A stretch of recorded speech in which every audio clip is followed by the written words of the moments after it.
तोड़ खबरों की शुरुआत करते हैं फटाफट अंदाज में। तो उससे पहले बता दें कि लखनऊ में बीजेपी किसान मोर्चा ने एक बड़े किसान सम्मेलन का आयोजन किया है। इस किसान सम्मेलन में यूपी के हर एक विधानसभा से किसान आकर प्रदेश सरकार की ओर से किसानों के हित में किए गए कार्यों के लिए मुख्यमंत्री योगी आदित्यनाथ का धन्यवाद कर उनका सम्मान करेंगे। भारतीय जनता पार्टी किसान मोर्चा के प्रदेश अध्यक्ष कामेश्वर सिंह ने बताया कि इस किसान सम्मेलन के मुख्य अतिथि उत्तर प्रदेश के मुख्यमंत्री योगी आदित्यनाथ रहेंगे और विशिष्ट अतिथि के रूप में प्रदेश अध्यक्ष भाजपा स्वतंत्र देव सिंह, प्रदेश प्रभारी राधा मोहन भी मौजूद रहेंगे। साथ ही भारतीय जनता पार्टी किसान मोर्चा के राष्ट्रीय अध्यक्ष सांसद राजकुमार चाहत, कृषि मंत्री सूर्य प्रताप शाही और गन्ना मंत्री सुरेश राणा भी मौजूद रहेंगे। कहा जा रहा है कि इस किसान सम्मेलन में सीएम योगी गन्ना किसानों के लिए कुछ बड़ी घोषणाएं कर सकते हैं। मुख्यमंत्री योगी आदित्यनाथ ने कहा कि सिंगापुर के लिए उत्तर प्रदेश में व्यापार, उद्यम स्थापना और पूंजी निवेश की अपार संभावनाएं हैं। देश का सबसे बड़ा बाजार है। प्रदेश की आबादी का 56% वर्ग कामकाजी है। इस वर्ग का कौशल विकास हर देश विदेश में इनके लिए रोजगार के बेहतर अवसर सुजित कर रहा है। मुख्यमंत्री ने कहा कि भारत और सिंगापुर के संबंध बहुत मजबूत हैं। प्रधानमंत्री नरेंद्र मोदी ने साल 2018 में सिंगापुर की यात्रा की थी। दोनों देशों के बीच कई समझौते हुए थे। राज्य सरकार इसके अनुरूप प्रधानमंत्री के विजन को आगे बढ़ाएगी। प्रतापगढ़ के सांगेपुर विकासखंड में एक कार्यालय के दौरान भारतीय जनता पार्टी के सांसद संगम लाल गुप्ता के पार्टी कार्यकर्ताओं और कांग्रेस कार्यकर्ताओं के बीच जमकर मारपीट हुई। आरोप है कि कांग्रेसियों ने बीजेपी कार्यकर्ताओं को दौड़ा दौड़ा कर पीटा है।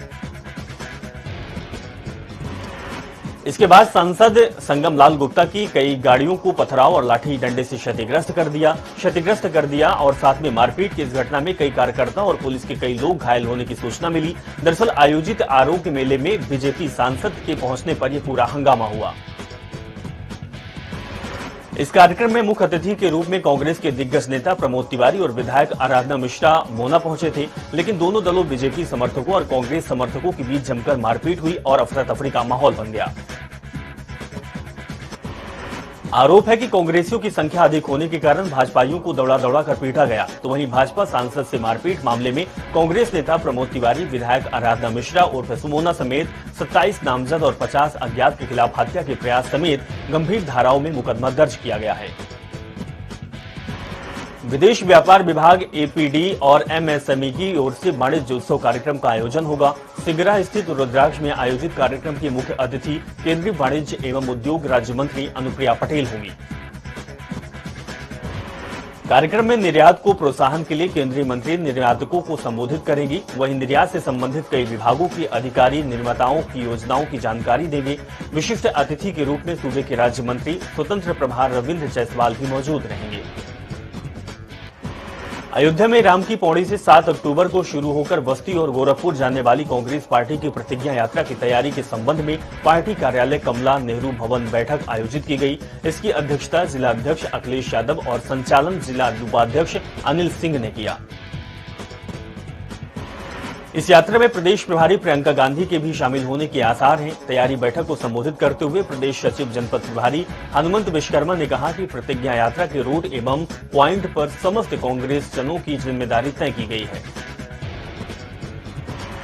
महंत नरेंद्र गिरि की मौत के सवालों का जवाब और मौत के लिए जिम्मेदार शख्स को सामने लाने के लिए मुख्यमंत्री के निर्देश पर एसआईटी का गठन किया गया था, लेकिन पुलिस की कार्यप्रणाली पर सवाल उठे तो केस सीबीआई के हाथ सौंप दिया गया।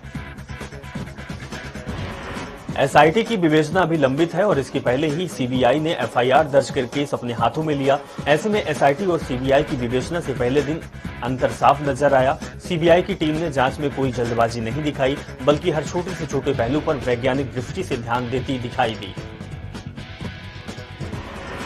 नोएडा और ग्रेटर नोएडा में अस्थायी विद्युत कनेक्शन के जरिए हुए घोटालों की जांच एफटीएफ को दी जा सकती है। बड़े पैमाने पर सरकार के राजस्व नुकसान पहुंचाने के खेल को देखते हुए इस पूरे प्रकरण की जांच एसआईटी गठित करने और आर्थिक अपराध के देखते हुए एसआईटी को दिए जाने के विचार किया जा रहा है। Uttar Pradesh power corporation limited में इस मामले में एसआईटी या एफटीएफ जांच कराने की चर्चा आम रही। आपको बता दें कि जांच होने पर इसकी जद में निदेशक स्तर के अधिकारी भी आ सकते हैं। यूपी एटीएस को मौलाना कलीम सिद्दीकी के दिल्ली, मेरठ और मुजफ्फरनगर में बनाए गए नेटवर्क की तलाश हो रही है। इन दिनों शहर के अलग अलग टीमें काम कर रही। मौलाना का नेटवर्क भी मोहम्मद उमर गौतम की तरह मजबूत होने की संभावना है। अवैध धर्मांतरण गिरोह संचालित करने वाले धर्मांतरण के लिए अवैध विदेशी फंडिंग प्राप्त करने के बारे में पूछताछ लगातार चल रही है। आपको बता दें कि मौलाना कलीम 10 दिनों की पुलिस कस्टडी रिमांड पर है और इस समय एटीएस के पास है।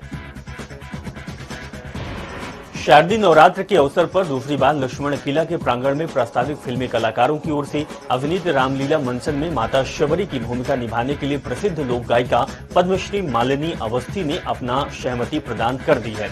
वो पहले भी भोजपुरी फिल्मों में भूमिका निभा चुकी हैं। संभल के कोतवाली चौधरी क्षेत्र में गाड़ी की मोबिल आयल फेंककर गाड़ी में 5 लाख रुपए निकालकर मौके से फरार हो गया। वहीं बैग निकालने की घटना सीसीटीवी कैमरे में कैद हो गई, जिसके बाद पीड़ित ठेकेदार ने थाने जाकर शिकायत दर्ज कराई। सिद्धार्थनगर के विकासखंड में होम्योपैथिक अस्पताल पूरी तरह से जर्जर अवस्था में है। अस्पताल में जल निगम की ओर से बनाई गई बाउंड्री वॉल भी टूट चुकी है, जिसमें लोग आते जाते हैं। लखनऊ में एसटीएफ को बड़ी कामयाबी हाथ लगी। एसटीएफ ने भारी मात्रा में अवैध शराब बरामद की, जिसमें 1 करोड़ की एक्साइज ड्यूटी टैक्स चोरी का भंडाफोड़ कर युवकों को एसटीएफ की टीम ने गिरफ्तार किया है। कुशीनगर के रामकोला थाना क्षेत्र में पुलिस और बदमाश के बीच मुठभेड़ हो गई। मुठभेड़ के दौरान बदमाश विकास सिंह के पैर में गोली लग गई। बता दें कि विकास पर बिहार में हत्या और लूट के दर्जनों मुकदमे दर्ज हैं। आगरा के एतमादपुर में विधानसभा क्षेत्र में एक युवक को बैटरी चोरी करने के आरोप में रस्सी से बांधकर पिटाई करने का वीडियो सोशल मीडिया पर वायरल हो रहा। वहीं वीडियो वायरल होते ही पुलिस आरोपियों की तलाश में जुट गई है। आजमगढ़ के निजामाबाद थाना क्षेत्र में खाना बनाते समय गैस सिलेंडर फट गया, जिसमें 12 लोग गंभीर रूप से घायल हो गए और 3 मकान में आग लग गई, जिसके बाद सूचना मिलते ही मौके पर पहुंची पुलिस और फायर ब्रिगेड की टीम ने आग पर किसी कदर काबू पाया। लखनऊ के इटौजा थाना क्षेत्र में तेज रफ्तार बस ने स्कूटी सवार पति पत्नी की टक्कर मार दी, जिसमें पत्नी की दर्दनाक मौत हो गई। वहीं पति गंभीर रूप से घायल हो गया, जिसके बाद सूचना मिलते ही मौके पर पहुंची पुलिस ने शव को कब्जे में लेकर घायल पति को उपचार के लिए अस्पताल में भर्ती करवाया। लखनऊ के आशियान थाना क्षेत्र में बाइक सवार बदमाशों ने एक बुजुर्ग महिला की चैन लूटकर फरार हो गई। वहीं वृद्धा महिला अपनी परिचित दोस्त महिला को घर वापस लौट रही थी और उसी दौरान बाइक सवार लुटेरों ने महिला की चैन और लॉकेट को लेकर फरार हो गए। हमीरपुर के मौदहा इलाके में युवती ने बदमाश को थप्पड़ मार चप्पल से जमकर पिटाई की। बदमाश युवक लगातार कई दिनों से घरों में घुसकर महिलाओं और लड़कियों का वीडियो बनाकर ब्लैकमेल किया करता था। वहीं युवक का वीडियो सीसीटीवी कैमरे में कैद हुई। बागपत में खेल मंत्रालय के फिट इंडिया प्रोग्राम के तहत दौड़ का आयोजन किया गया, जिसका शुभारंभ बड़ौद बीजेपी विधायक केपी मलिक ने फीता काट कर किया। इसके बाद सैकड़ों युवक युवतियों ने दौड़ लगाकर रन फॉर इंडिया टीम और फिट इंडिया का संदेश दिया। कासगंज के सिकंदरपुर थाना क्षेत्र में अपराध और अपराधियों के खिलाफ चलाए जा रहे अभियान के तहत पुलिस ने मौके से एक शातिर आरोपी को गिरफ्तार किया है और उसके पास से 9 तमंचे, 315 बोर और 2 जिंदा कारतूस सहित भारी मात्रा में शस्त्र बनाने के उपकरण भी बरामद किए हैं। आगरा के न्यू आगरा थाना क्षेत्र में ट्रक और डीसीएम में टक्कर हो गई, जिसमें डीसीएम ड्राइवर की मौके पर मौत हो गई। जिसके बाद सूचना मिलते ही मौके पर पहुंची पुलिस ने शव को कब्जे में लेकर पोस्टमार्टम के लिए भेज दिया। महोबा में रोडबेज के पास संदिग्ध परिस्थितियों में एक युवक का शव मिलते से इलाके में हड़कंप मच गया, जिसके बाद सूचना मिलते ही मौके पर पहुंची पुलिस ने शव को कब्जे में लेकर पोस्टमार्टम के लिए भेजकर मामले की तफ्तीश में जुट गई। लखनऊ के विकास क्षेत्र में मामूली कहासुनी के चलते शराबी ने 22 साल के एक युवक को चाकू से मारकर उसकी हत्या कर दी, जिसके बाद सूचना मिलते ही मौके पर पहुंची पुलिस ने शव को कब्जे में लेकर पोस्टमार्टम के लिए भेजकर मामले की छानबीन में जुट गई। बिजनौर के नजीबाबाद तहसील में तैनात एक पटवारी का वीडियो वायरल हो रहा है, जिसमें पटवारी किसान से रिपोर्ट लगवाने के नाम पर 5000 की मांग कर रहा है। इससे पहले भी कई बार पटवारी पैसे मांगने के आरोप में सस्पेंड हो चुका है। कुशीनगर के पटहेरवा थाना क्षेत्र में एक महिला को दबंग ने जमकर पीटा। वहीं पिटाई का वीडियो सोशल मीडिया पर जमकर वायरल हो रहा है, जिसके बाद सूचना मिलते ही मौके पर पहुंची पुलिस ने घायल महिला को इलाज के लिए अस्पताल में भर्ती कराया और दबंगों की तलाश में जुट गई। कानपुर देहात के रोना थाना क्षेत्र में पुरानी रंजिश के चलते युवक के साथ दबंगों ने जमकर मारपीट की, जिसके बाद मौके पर पहुंची पुलिस ने युवक को इलाज के लिए अस्पताल में भर्ती कराया, जहां उपचार के दौरान युवक की मौत हो गई। आजमगढ़ के डिजिटल एक्सरे मशीन और सोनोग्राफी मशीन खराब होने से मरीजों को निजी पैथोलॉजी पर जाना पड़ता है। वहीं सोनोग्राफी मशीन डिजिटल और एक्सरे रूम में पानी घुस गया। ऐसे में मरीज को काफी परेशानियों का सामना करना पड़ रहा है। आगरा के बाढ़ थाना क्षेत्र में चोरों ने देसी शराब के ठेके का ताला तोड़कर चोरी की वारदात को अंजाम दिया। वहीं ठेके में रखी देसी शराब की एक पेटी सहित इन्वर्टर, बैटरी और सौर ऊर्जा प्लेट, पंखा नकदी चोरों ने हाथ साफ कर लिया। अमेठी के कोतवाली क्षेत्र में मजार पर दर्शन करने गए दो भाइयों की तालाब में डूबने से मौत हो गई, जिसके बाद सूचना मिलते ही मौके पर पहुंची पुलिस ने शव को कब्जे में लेकर पोस्टमार्टम के लिए भेज दिया और मामले की छानबीन में जुट गई। गोरखपुर के गोरखनाथ दाना क्षेत्र में घरों में बारिश का पानी और जल भराव को लेकर नाराज लोगों ने सड़क जाम कर दिया, जिसके बाद सूचना मिलते ही मौके पर पहुंची पुलिस ने किसी तरह लोगों को समझा बुझाकर शांत करवाया। आजमगढ़ के हरवंशपुर क्षेत्र में डीएम, एसपी और सीएमओ आवास जाने वाली पुलिया जल भराव और बारिश के चलते धंस गई, जिसकी जानकारी मिलते ही पुलिस प्रशासन ने दोनों तरफ से यातायात बंद कर दिया। हालांकि इस हादसे में किसी के घायल होने की कोई खबर नहीं है। बरेली में पुलिस की बड़ी लापरवाही सामने आई, जहां पुलिस ने एक युवक को कच्ची शराब बनाने के आरोप में थाने ले आई और उसके 25,000 रुपए की मांग करने लगी, जिसके बाद पैसे न मिलने पर उसकी जमकर पिटाई की गई, जिससे थाने में मौत हो गई। चित्रकूट के मानिकपुर क्षेत्र में सेमरदाहा के टेकरी पूर्वा गांव में प्राथमिक विद्यालय के शिक्षक खटिया में बैठकर तंबाकू खाकर आराम फरमाते नजर आए। वहीं जब इस मामले में जानकारी बेसिक शिक्षा अधिकारी को फोन लगाया गया तो फोन नॉट रीचेबल बताया गया। जालौन के उरईनगर थाना क्षेत्र में मामूली विवाद के चलते दो पक्षों में जमकर मारपीट हो गई और चाकू से वार किया गया, जिसमें एक युवक गंभीर रूप से घायल हो गया, जिसे आनंद फानंद में उपचार के लिए अस्पताल में भर्ती कराया गया। वहीं मौके पर पहुंची पुलिस मामले की छानबीन में जुट गई।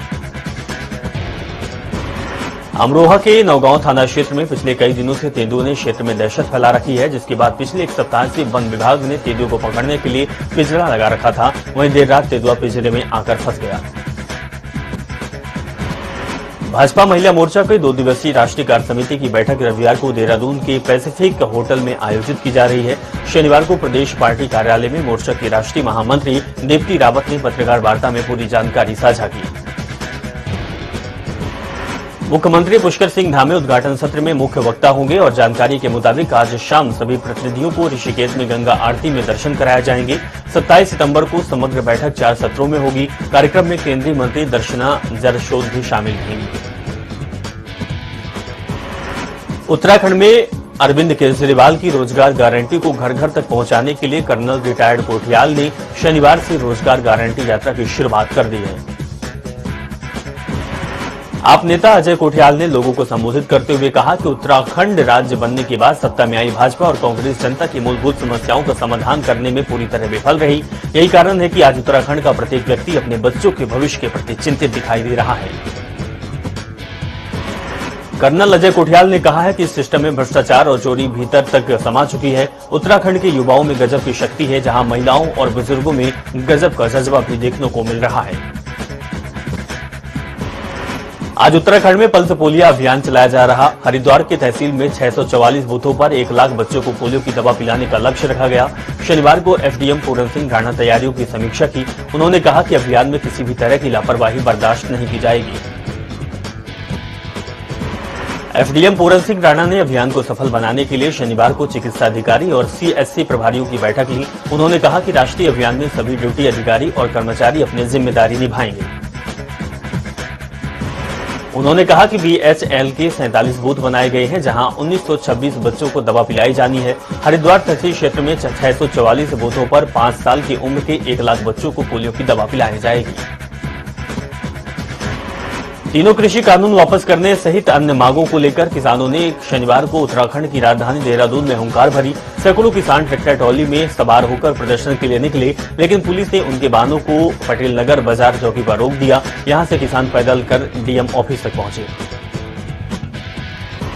इस दौरान भारतीय किसान यूनियन तोमर के कार्यकर्ताओं और पुलिस के बीच जमकर नोक-झोंक भी हुई। करीब 3 घंटे प्रदर्शन के दौरान प्रदर्शनकारियों ने सिटी मजिस्ट्रेट के माध्यम से मुख्यमंत्री को ज्ञापन सौंपा और कहा कि जल्द ही उनकी मांगों पर कार्रवाई नहीं होती तो यूनियन उग्र आंदोलन करने को मजबूर होगा। हल्द्वानी के लालकुआं क्षेत्र में देर रात गांव में एक घर में तेंदुआ पालतू कुत्ते को उठाकर ले गया, जिसका पूरा वीडियो सीसीटीवी कैमरे में कैद हो गया। जिसके बाद ग्राम प्रधान के मुताबिक कई बार वन विभाग के अधिकारियों को इस विषय में जानकारी दे चुकी है, परंतु वन अमला अधिकारी सुनने को तैयार नहीं है। हरिद्वार के लक्ष्य क्षेत्र में एक युवती को गांव के युवक ने निकाह करने का झांसा देकर 4 साल तक शारीरिक शोषण किए जाने का मामला सामने आया, जिसके बाद पीड़ित युवती ने थाने पहुंचकर युवक के खिलाफ शिकायत दर्ज कराकर न्याय की गुहार लगाई है।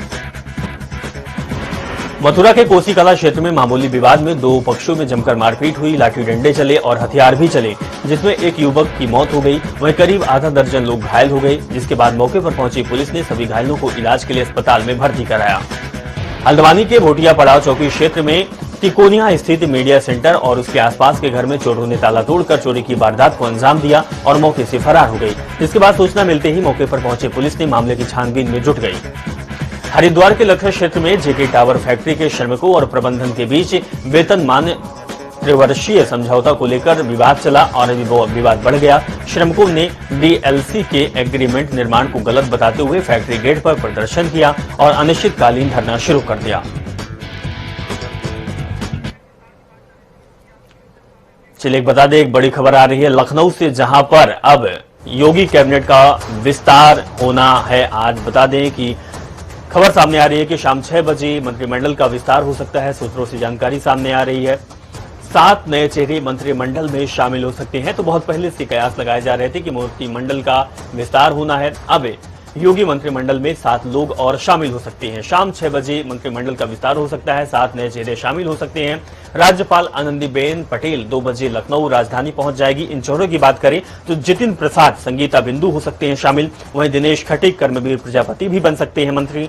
छत्रपाल गंगवार, पलटू राम भी मंत्रिमंडल में शामिल हो सकते हैं। तो बड़ी खबर आपको दिखा रहे हैं, उत्तर प्रदेश की राजधानी लखनऊ से योगी मंत्रिमंडल का विस्तार हो सकता है शाम 6 बजे। बड़ी खबर। तो यूपी में आज हो सकता है मंत्रिमंडल का विस्तार, शाम 6 बजे मंत्रिमंडल का विस्तार हो सकता है। सूत्रों की जानकारी सामने आ रही है 7 नए चेहरे मंत्रिमंडल में शामिल हो सकते हैं। राज्यपाल आनंदीबेन पटेल लखनऊ के लिए रवाना होगी, 2 बजे लखनऊ पहुंचने की संभावना है। और अगर मंत्रिमंडल की बात करें, चेहरों की बात करें तो जितिन प्रसाद, संगीता बिंदु, दिनेश खटीक, कर्मवीर प्रजापति, छत्रपाल गंगवार और पलटू राम भी योगी मंत्रिमंडल में शामिल हो सकते हैं। तो बड़ी खबर आपको दिखा रहे हैं राजधानी लखनऊ से। आगामी विधानसभा को देखते हुए मंत्रिमंडल का विस्तार बहुत पहले से चल रहा था। योगी कैबिनेट में कुछ और लोगों को जगह दी जाएगी। 6 बजे मंत्रिमंडल का विस्तार हो सकता है। और सबसे बड़ी बात कि जो बचे कुचे लोग थे, पार्टी के लोग थे और जो गठबंधन की बात चल रही थी, उन लोगों में या फिर कहें जातिगत वोट बैंक के नजरिए से भी ये मंत्रिमंडल का विस्तार बेहद ही अहम कह सकते हैं। इनमें से दिनेश खटीक, कर्मवीर प्रजापति, जितिन प्रसाद, संगीता बिंदु, छत्रपाल गंगवार और जानकारी आ रही है कि पलटू राम को भी योगी मंत्रिमंडल में जगह दी जा सकती है।